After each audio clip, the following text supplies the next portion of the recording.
Okay, I think we're good. Okay, well, thank you so Perfect. much for taking the time to meet with me. Of Um, course. my first question is, will you just give us like a brief introduction of who you are and what kind of business you're running? Yeah, so my name is Jessi Ngatikaura, and I have been doing hair for about, oh my gosh, I'm going to age myself. It's been 10 years now.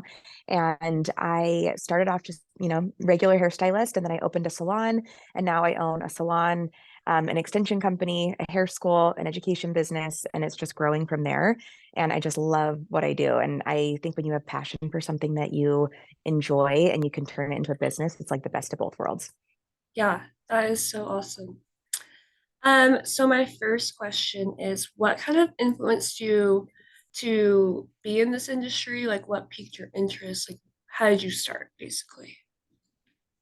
So my mom did hair, so I grew up around it like my whole life. So I was always interested in it. I was always a girly girl, loved hair, makeup, all those things.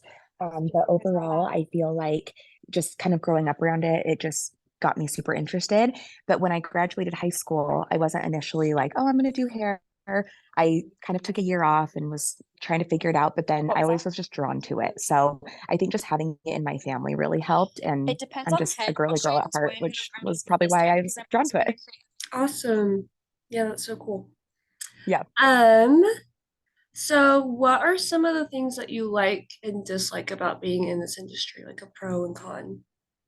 I love that it's creative. I love that this industry brings people together, whether it's you bonding with your clients or other stylists in your industry. It's definitely a fun industry to be a part of. And I love that. Like, you never know what your day is going to look like. No 2 days are the same. I would say the downside is our industry can be kind of competitive and catty. It kind of has that reputation where if you do hair, everyone's like, oh, you do hair. Like, people don't take it seriously. And then there also is like that jealousy and cattiness.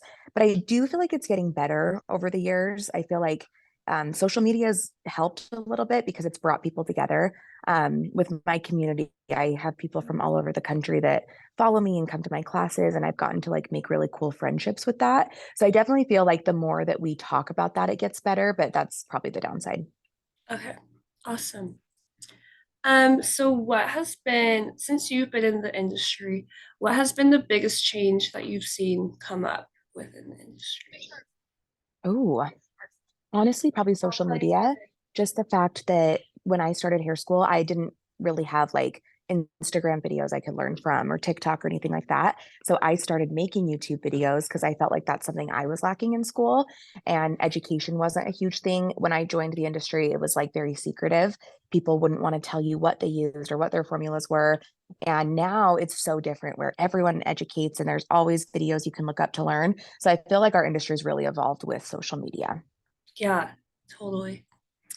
Um, so how would you say your company specifically is different from like other salons or competitors within the industry? That's a good question. I actually get asked a lot if I would ever sell my business, and my answer is always no because like it's a family business. So I'm like the face, and my dad's my partner. My mom and my sisters work for us, and I think a big part of why we're successful is because we are a family business and we care and we have that, customer service that like a small family business would have, and we strive for that. So I feel like we kind of stand out in that way because we're not just like a big corporation who's in it for money. We actually care about the stylist and the client and the customer. Also, I feel like my motto for my salon, for example, is I want to have like a high-end salon with a family feel. So I want to have, this great business and have exposure and things like that. But I also just want it to feel welcoming and inviting and warm. I'm so sorry. Yeah, that's awesome. You Yeah. said your family's very involved. Has it ever been Yes. difficult with your family being so involved, or has it just worked great? Yeah, there's times where it's hard. Like, we're a family, so we have meetings, and sometimes it's like easy to just fall into the family dynamic where like my sister will tell my mom to shut up. She's being annoying. And it's like, no, we're at Yeah. work. We can't do that. So Yeah. there are moments like that. But since we're family, we get over it so quickly. So it's like that can happen. And the next second we're laughing. So yes, it's been difficult, but also like all of us just have these different strengths, and we all bring something to the table. And I think that's what really helps. And it's just worked so well for us. So I know we're really lucky and we're probably the exception, but it's been great. That's awesome. Um, so what part of your role in this industry is the most satisfying to you? Probably the education aspect. I'm literally at my hair school right now. But I just love educating, and that's like one of my biggest passions. So when I opened my company, I started educating about 6 months into it and just haven't stopped. And I love being able to help other stylists learn new things, build connections with other people, and just have like a support system. Like anyone who's been certified through us, we have a Facebook group they're all on, and we all share tips and tricks, and they can ask questions at any time. And just knowing that they have that support is awesome for me. Yeah, totally. And then my last question is what things would you recommend for me to improve my chances of or like for me to do to like be successful in this industry?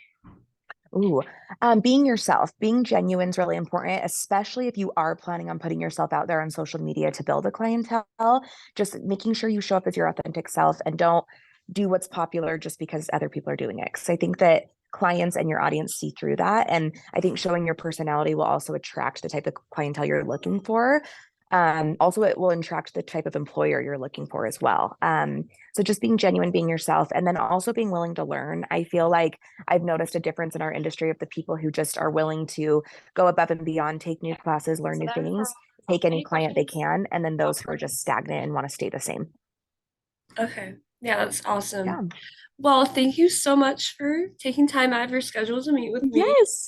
It was so great Of talking course. with Thank you. you. Sorry, I'm like getting my hair done, but No, you're totally fine. and if you Okay. have any other questions, feel free to just email me and I can answer anything else. Okay, perfect. You're the best. Thank Hey, thank you you. so much. Thank you. Bye.